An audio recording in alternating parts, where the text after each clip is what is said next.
Honest review about Crystal C Alkaline. Ayan. So, ako mismo umiinom ng Crystal C Alkaline. So, 3 pieces. 1,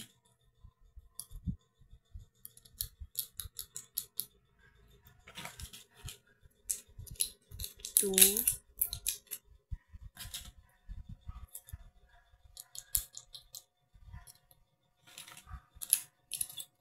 3,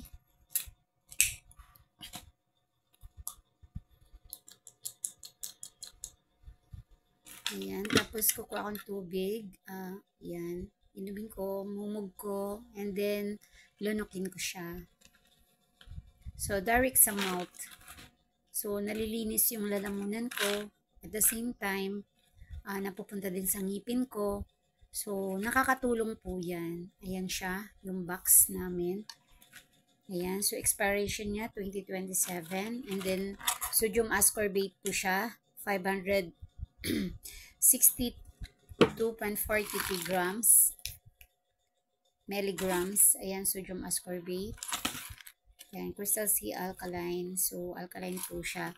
So, ang equivalent ng 1 capsule niya, 14 kilogram grapes, 12 kilogram apples, or 6 kilogram bananas. Ayan siya, exclusively distributed by Lefsers Marketing Corporation, certified by FDA, registered po siya. Pharma grade po siya.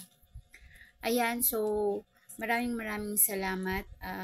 Dito po natanggal ang aking acid reflux, and then yung masakit yung mga buto-buto ko.